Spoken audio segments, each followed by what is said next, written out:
حاضرین، اللہ رب العزت کی تعریف و توصیف حمد و ثنا بیان کرنے کے بعد درود و سلام نازل ہو جملہ انبیاء کرام پر، اور بے شمار درود و سلام نازل ہو آخری نبی جناب محمد رسول اللہ صلی اللہ علیہ وسلم پر۔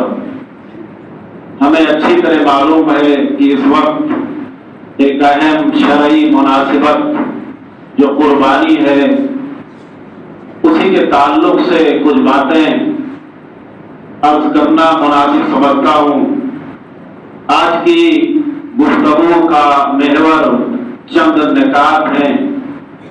اس میں پہلا نقطہ یہ ہے کہ حیات ابراہیمی، حضرت ابراہیم علیہ السلام کی زندگی سے ہمیں سبق کیا حاصل ہوتا ہے، اور دوسرا نقطہ قربانی کے تعلق سے کچھ باتیں آپ کے سامنے عرض کی جائے گی۔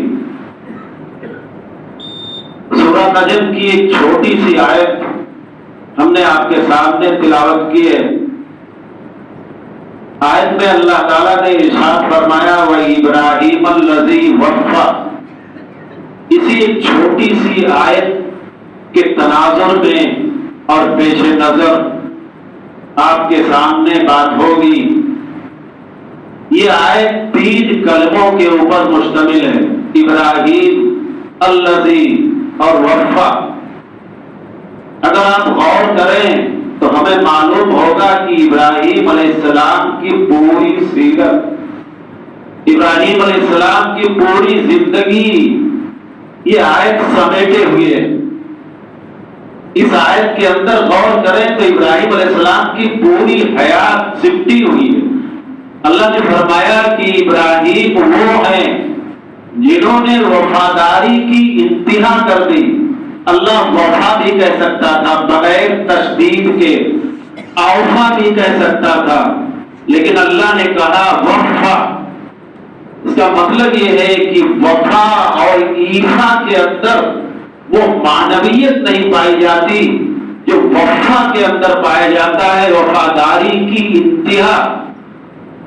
حضرت ابراہیم علیہ السلام نے پوری وفاداری کی انتہا کر دی، اور اسی انتہا وفاداری کی انتہا کو ابو بکر براق فرماتے ہیں، وہ کہتے ہیں کہ جب اللہ نے کہا اسلم، مطیع ہو جاؤ، فرما بردار ہو جاؤ، تو ابراہیم علیہ السلام نے کہا اسلمت لرب العالمین، میں رب العالمین کا فرما بردار ہو گیا۔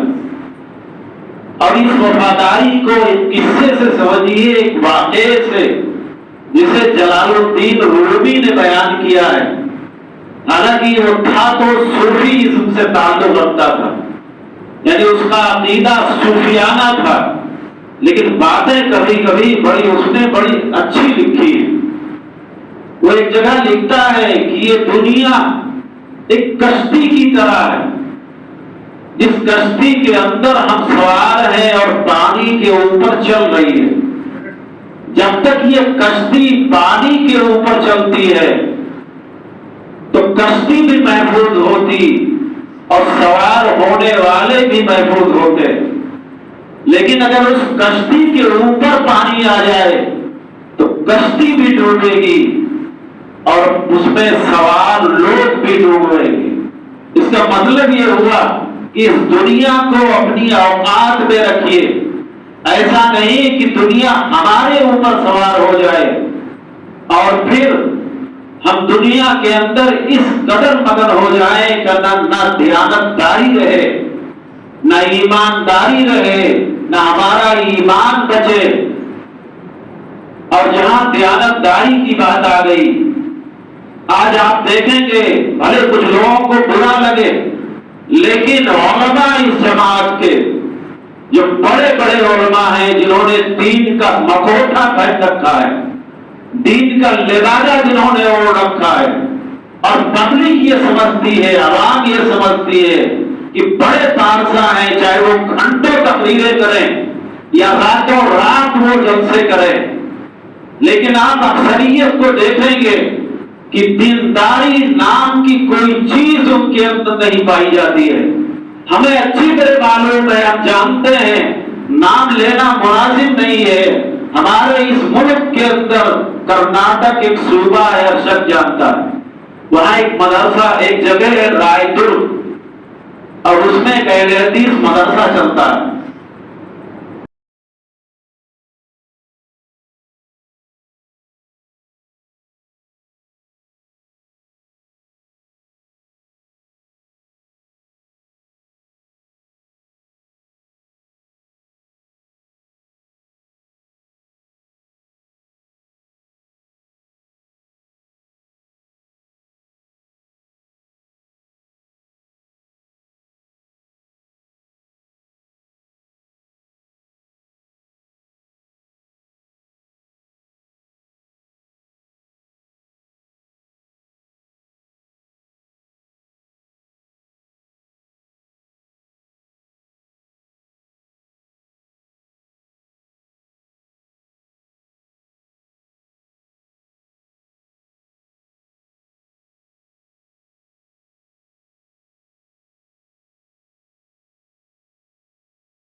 باقاعدہ جنہوں نے اپنی آنکھوں سے جو اس مدرسے کے اندر مدنی عالم تھے، پڑھاتے تھے، انہوں نے بیان کیا ہے.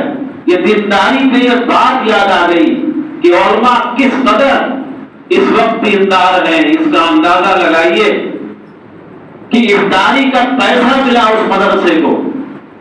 انہوں نے مختلف قسم کے پھل کرائے پہ لیے، کرائے پہ لائے، مختلف قسم کے پھل کرائے کے اوپر لائے، لوگوں کو سب بسب بٹھا دیا، اور بٹھانے کے بعد اس کی ویڈیو بنائی. اور جو بیچارے افطاری کرنے والے تھے، روزے دار تھے، بیٹھنے والے، انہیں ان پھلوں کا ایک قطرہ بھی نہ ملا، اور وہ پھل پھر بٹور کر کے سمیٹ کر کے اور جہاں سے لائے تھے کرائے کے اوپر وہی واپس کر دی. اتنے بڑے دیندار ہیں اس امت کے علماء، اور یہی وجہ ہے کہ یہ گھروں پہ بلڈوزر چل رہے ہیں. یہی وجہ ہے کہ ہمارے املاک تباہ ہو رہے ہیں. یہی وجہ ہے کہ ہم اس بات کے فکر مند ہیں کہ ہمارا کیا ہوگا، ہماری نسلوں کا کیا ہوگا، ہمارے مدرسوں کا کیا ہوگا، ہماری مسجدوں کا کیا ہوگا، اور ہمارے عیدگاہوں کا کیا ہوگا. یہ جب کسی قوم کے رہنما بگڑ جائے تو یہ سمجھ لیجیے کہ اللہ کا عذاب آنے میں دیر نہیں لگتی ہے. تو بات کہیں سے، اور اس طرح کے بہت سارے واقعات ہیں. جمعہ کا خطبہ بڑا محدود ہوتا ہے، ہم نے خود سنا ہے، اور بلکہ تحقیق ہے، اپنے ضلع ہی کی بات ہے کہ کرائے کے اوپر پنکھا لے کر کے آئے، پیسہ ملا پنکھے کے لیے، باہر کیا سعودیہ سے سمجھیے، پنکھے کا پیسہ ملا، نل کا پیسہ ملا، کرائے کے اوپر نیا پنکھا لے کے آئے، نل لے کے آئے، بالو اکٹھا کیا، چاروں طرف سے اینٹیں لگائی، نل اس کے اوپر رکھ دیا، پنکھے لگا دیے، ویڈیو بنے، اور اس کے بعد میں پھر اس ویڈیو کو بھیج دیا گیا، اور وہ سارے جو کرائے پہ آئے تھے واپس کر دیے گئے. یہ بڑے بڑے علماء کی باتیں ہیں جو جلسوں میں شریک ہوتے ہیں، اور عوام جن کے لیے، جن کی تقریریں سننے کے لیے دور دراز کا سفر کرتی ہے. تو یہ دیانتداری کی بات ہے. حضرت علی بن ابی طالب رضی اللہ تعالیٰ عنہ فرماتے ہیں کہ اللہ کے رسول صلی اللہ علیہ وسلم نے قربانی کا جانور میرے سامنے رکھا اور مجھے مقرر کیا اور کہا ان یقسم کلھا بدنہ جلودھا ولحومھا وجلالھا بین المساکین. اس قربانی کے گوشت کو، اس کی کھالیں کو، اس کی چھوڑوں کو، تمام چیزوں کو غریبوں میں تقسیم کر دیا جائے۔ ابن مبارک بڑے مشہور تابعی ہیں، لاکھوں حدیثیں یاد تھی۔ حج کرنے گئے، جب حج کرنے گئے دیکھا کہ ایک لڑکا نابالغ ایک مرغی کو جو مردہ تھی اٹھائے ہوئے لے کے جا رہا ہے۔ جب انہوں نے دیکھا کہ مرغی جو مردہ ہے اس کو گھر اٹھائے ہوئے، یہ حضرت ابن عبداللہ ابن مبارک کے سوانح حیات میں لکھا ہوا، دیکھا تو اس لڑکے کے پیچھے گئے، وہ ایک گھر میں داخل ہوا، پتہ لگایا تو باپ موجود نہیں تھا، باپ کا انتقال ہو چکا تھا، بیچاری ماں تھی، کسی طرح بچوں کی پرورش کرتی تھی، اور حالت یہاں تک پہنچ گئی تھی کہ مردہ کھانے کے اوپر جان بچانے کے لیے مجبور ہو گئی تھی۔ آنکھوں میں آنسو آ گئے، پیسہ جتنا تھا اس گھر میں دے دیا اور کہا ابن مبارک اس سال حج نہیں کرے گا، ابن مبارک اس سال واپس چلا جائے گا، حج نہیں کرے گا، اور آئندہ سال وہ حج کرے گا۔ پیسہ پورا گھر میں دے دیا اور واپس چلے گئے۔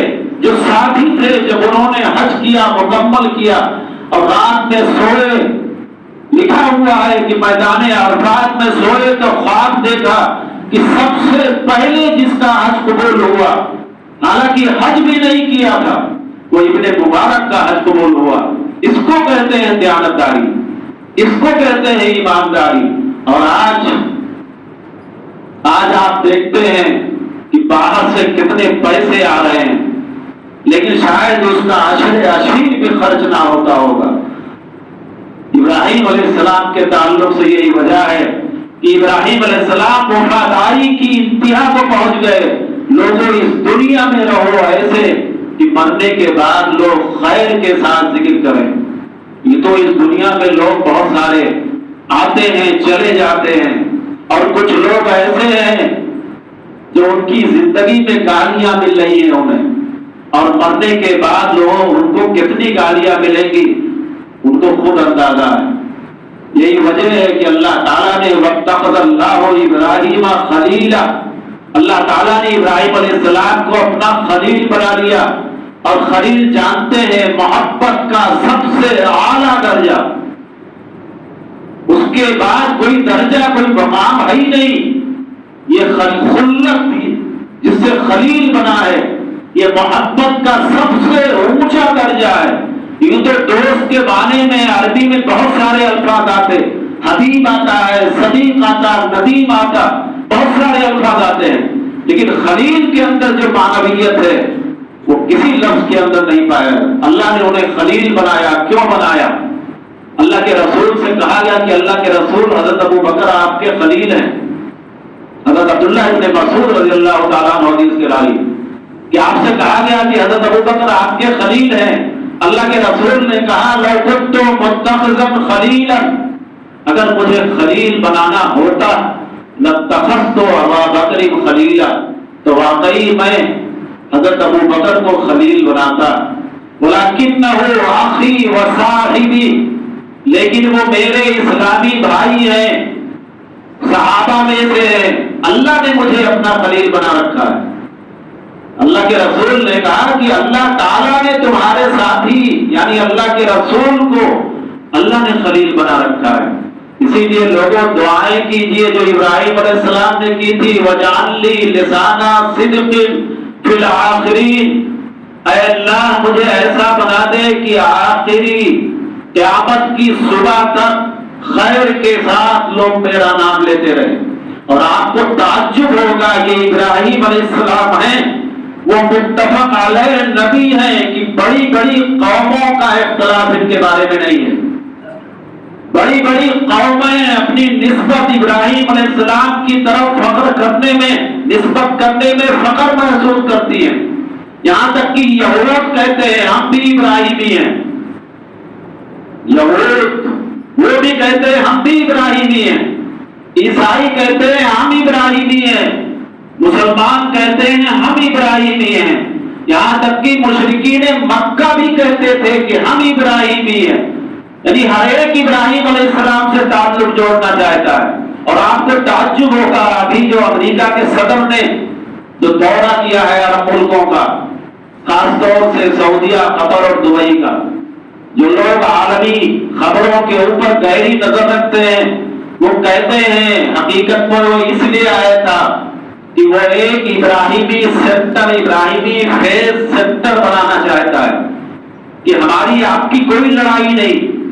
وہ کہتا ہے کہ یہود یہ بھی ابراہیم کی اولاد، بنی اسرائیل ابراہیم کی اولاد، ہم بھی ابراہیم کی اولاد، آپ بھی ابراہیم، یعنی عرب بھی، مسلمان بھی ابراہیم کی اولاد ہیں، پھر لڑائی کس بات کی؟ وہ اس لیے آیا تھا۔ تو کہنے کا مطلب یہ ہے ابراہیم علیہ السلام کو یہ درجہ کیوں ملا کہ اللہ تعالیٰ نے قیامت کی صبح تک آپ کا ذکر خیر ایسا رکھا قوموں کے اندر کہ ہر قوم ابراہیم علیہ السلام کی طرف نسبت کرنے میں فخر محسوس کرتی ہے۔ تو اس کا سب سے بڑا سبب یہی ہے تو ابراہیم الذی وفا، ابراہیم علیہ السلام نے وہ ساری وفاداریاں نبھا دی، وہ سارے امتحانات پاس کر دیے۔ ہم قربانی کے تو بڑے شوقین ہوتے، وہ دنیا کے کونے میں کہیں بھی ہوں لوگ اپنے وطن پہ آ جاتے ہیں۔ لوگ قربانی کے تعلق سے مسائل بھی پوچھتے ہیں کہ جانور اگر کانا ہو، لنگڑا ہو، عیبدار ہو تو کیا اس کی قربانی ہوگی یا نہیں؟ کبھی ہم نے یہ بھی پوچھا کہ ہمارے اندر عیب ہے، ہم عیبدار ہیں، ہماری قربانی قبول ہوگی کہ نہیں ہوگی؟ ایک وقت کی نماز ہم نہیں پڑھتے، کوئی نیک عمل نہیں کرتے، اور یہ آپ جان لیں علماء کا متفقہ فیصلہ ہے، آپ لاکھوں کے جانور خرید لیں، لیکن اگر آپ نماز جو واجب ہے اور قربانی جس کے اندر اختلاف ہے کہ واجب ہے کہ سنت ہے، نماز میں کوئی اختلاف نہیں ہے کسی بھی امام کے نزدیک کہ واجب نہیں ہے۔ واجب کو چھوڑ کر کے آپ اتنا دور دراز کا سفر کر کے اور یہ قربانی کرنے کے لیے آتے ہیں، ایک وقت کی نماز نہیں پڑھتے، آن لائن جوئے بازی کرتے ہیں، گھنٹوں بیٹھ کے اوپر فیس بک اور طرح طرح کے یوٹیوب کے اوپر طرح طرح کی بہت چیزیں دیکھتے ہیں کہ ہماری قربانی قبول ہوگی؟ کبھی سوچا؟ جانور کا مسئلہ تو ہم پوچھنے چلے گئے، یہ نہیں پوچھا کہ ہمارے اندر جو عیب ہے اس کی وجہ سے ہماری قربانی قبول بھی ہوگی کہ نہیں ہوگی؟ تو لوگوں یہ جان لو اگر ہم نمازی نہیں ہیں تو ہماری قربانی قبول نہیں ہوگی۔ اور یاد رکھیے، ہر گھر والے یاد رکھیں کہ کسی بے نمازی سے قربانی مت کروائیے ورنہ قربانی قبول نہیں ہوگی۔ یہ ذکر خیر ہے کہ ابراہیم علیہ السلام جنہوں نے نمازوں کو قائم کیا، دعا بھی کی، رب اجعلنی مقیم الصلاۃ ومن ذریتی، اے اللہ مجھے اور میری اولاد کو نمازی بنا۔ ایک دعا، ایک سنت تو ہمیں یاد رہ گئی اور بقیہ سنتیں ہم بھول گئے۔ تو اکثر نوجوانوں کو دیکھیے تو صبح 9-10 بجے تک سوئے رہتے ہیں، سوئے پڑے رہتے ہیں، نمازوں کی کوئی فکر نہیں رہتی۔ خواہشات کی قربانی، یہ صرف جانور کی قربانی نہیں ہے، خواہشات کی قربانی دیجیے۔ حضرت فضالہ بن عبید کہتے ہیں کہ اللہ کے رسول نے فرمایا المجاہد من جاہد نفسہ فی اللہ وفی روایت فی طاعت اللہ، حقیقت میں مجاہد وہ ہے جو اپنے نفس سے لڑے، اپنی خواہشات سے لڑے۔ اذان ہوتی ہے فجر کی، دل چاہتا ہے پڑے رہے لیکن خواہشات سے لڑتا ہے، وہ شخص جو نماز فجر میں حاضر ہوتا ہے وہ خواہشات سے لڑتا ہے۔ حقیقت میں مجاہد وہ ہے جو اللہ کی فرما برداری کے لیے جہاد کرے۔ تو یہ خواہشات کی اصل قربانی ہے، نیند کی قربانی ہے، ہمیں نیند کی قربانی دینی پڑے گی۔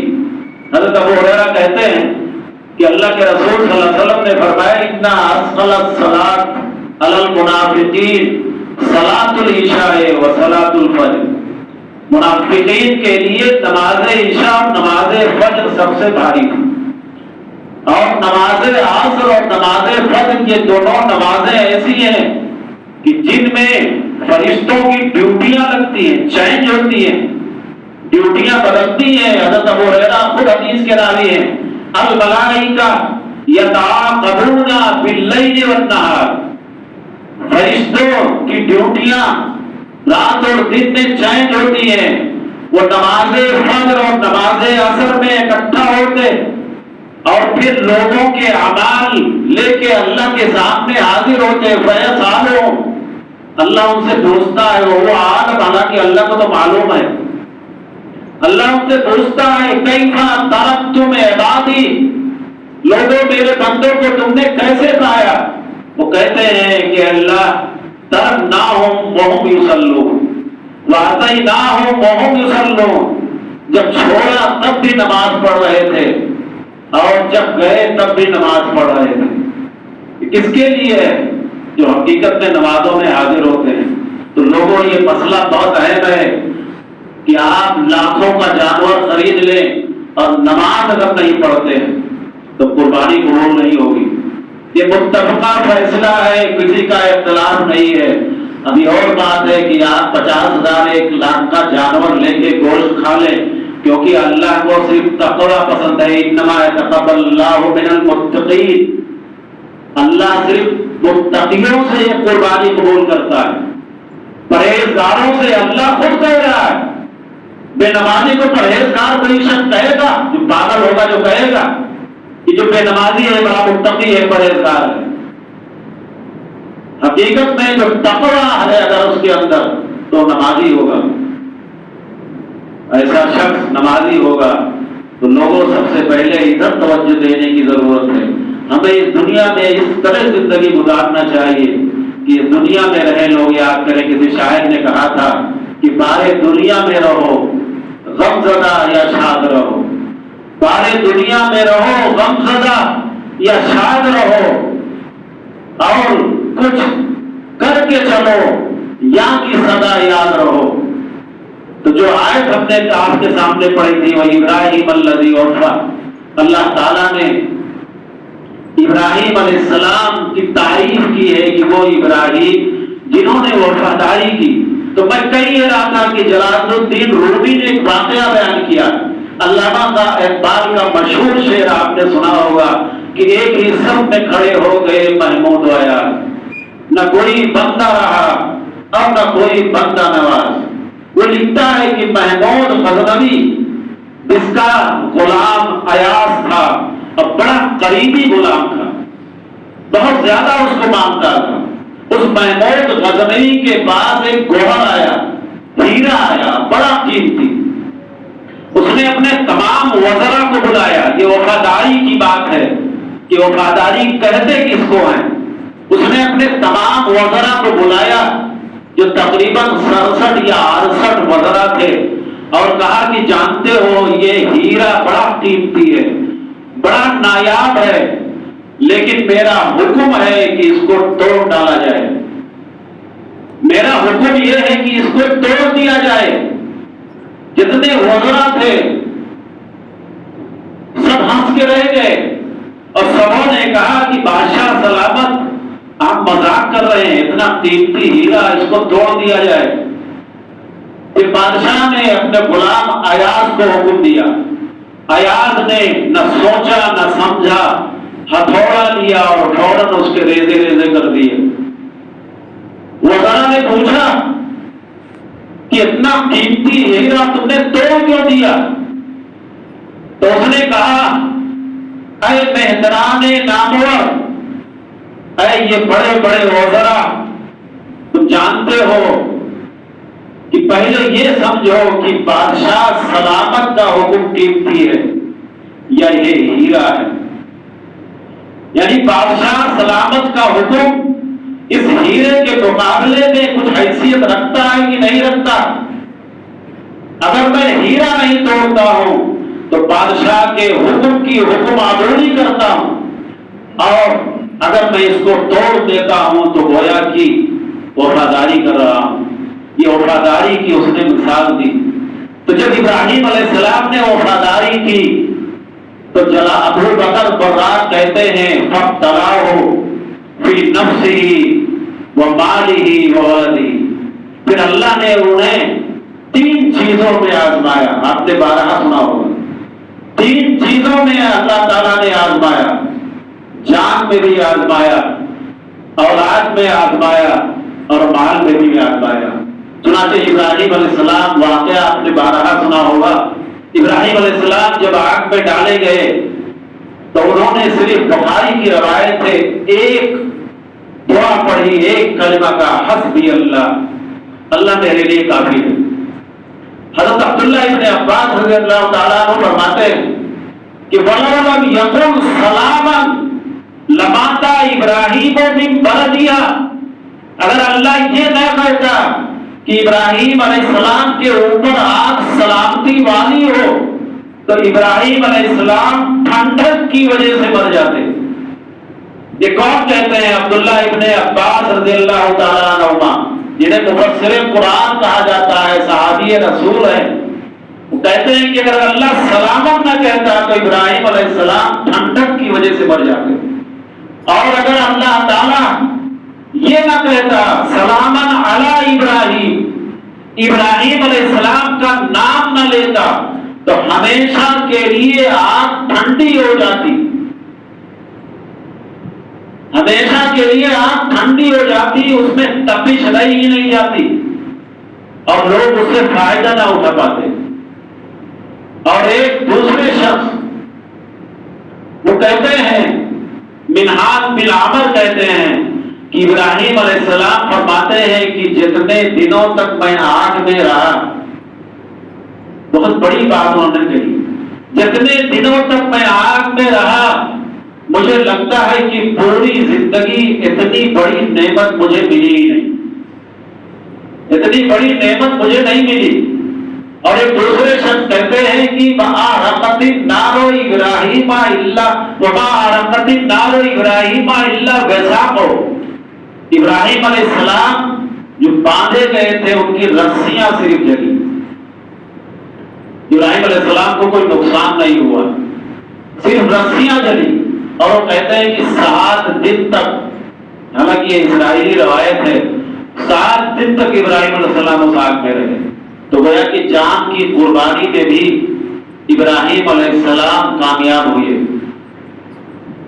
پھر آپ نے سنا ہوگا کہ اولاد کو یعنی بیوی اور بچے کو بے سہارا چھوڑا، بخاری کی روایت ہے کہ اللہ کے رسول صلی اللہ علیہ وسلم فرماتے ہیں کہ ان دونوں کے پاس ابراہیم علیہ السلام نے جرابن فیہ تمر و سقام فیہ ماء، چند کھجور اور پانی، بس اتنا تھا۔ وقف ابراہیم منطلقا، اور ابراہیم علیہ السلام، لوگوں ہم کہانیاں کے طور پر اسے سنتے ہیں لیکن یہ پہاڑوں جیسا ایمان شاید کسی کے پاس ہوگا کہ آپ اپنے بچوں کو کسی ایسی جگہ پہ چھوڑ کر کے دیکھیے کہ جہاں کوئی انسان بستا نہ ہو تو کیا حال ہوگا۔ اس طرح کا کوئی دل رکھتا ہے کہ چھوڑ کے چلا آئے گا؟ جب ابراہیم علیہ السلام جانے لگے فَاتَّبِعَتْهُ أُمُّ اسماعیل پیچھے پڑ گئی اور کہا کہاں جا رہے ہیں؟ یہاں کوئی انسان ہے نہ زندہ، کوئی چیز ہے، کھانے کی چیز ہے۔ کئی بار کہا، ایک نہیں بلکہ کئی بار کہا، ابراہیم علیہ السلام نے کوئی توجہ نہیں دی۔ لیکن جب کہا اللہ الذی امرک بہذا، کہ اللہ نے آپ کو اس کا حکم دیا ہے، کہا ہاں۔ یہ ایمان دیکھیے، اذن لا یضیعن اللہ، تب تو اللہ ہمیں ضائع نہیں کرے گا۔ آج وہی وادی جہاں دنیا کی کون سی ایسی چیز نہیں ہے جس کے بارے میں اللہ نے فرمایا افئدۃ الناس تہوی الیہ، لوگوں کے دل وہاں جا رہے ہیں۔ اور تہوی یہ عربی کا لفظ جو ہوا ہے، یہ کہتے ہیں کہ پرندہ آسمان سے باتیں کر رہا ہو، اونچائی پہ اڑ رہا ہو اور ایک بیگ زمین کے اوپر آ جائے، اس کو ہوا کہا جاتا ہے عربی میں۔ گویا کہ وہاں اس کی طرف دل مائل ہوتے ہیں۔ اس سے ایک نقطہ ملا، نقطہ یہ ملا کہ اگر ہم بدن سے سفر کرتے ہیں مکہ کی طرف، صرف بدن ہوتا، دل نہیں ہوتا۔ آج کتنی کمائیاں ایسی ہیں، حرام کی کمائیاں، جو لوگ لے جا کر کے حج کرتے ہیں۔ اب یہی وجہ ہے کہ آتے ہیں تو ذرہ برابر تبدیلی نہیں آتی ہے، یہی وجہ ہے۔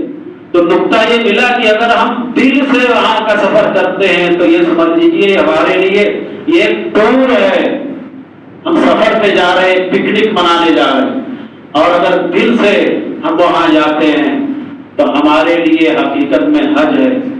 تو کہنے کا مطلب یہ ہے گرمی بہت سخت ہے اور لوگ دھوپ میں بیٹھے ہوئے ہیں، کہنے کا مطلب یہ ہے کہ ہم اگر قربانی ابراہیم علیہ السلام کی سنت کو زندہ کرنا چاہتے ہیں، اور سنتیں بھی ہم دیکھیں، ابراہیم علیہ السلام نماز کے بھی پابند تھے، ابراہیم علیہ السلام نے اولاد کے لیے نمازی ہونے کی دعا بھی کی ہے، ابراہیم علیہ السلام نے یہ بھی دعا کی کہ ہمیشہ قیامت تک اللہ ہمارا ذکر خیر ہو، لوگ اچھائی کے ساتھ ہمارا ذکر کریں۔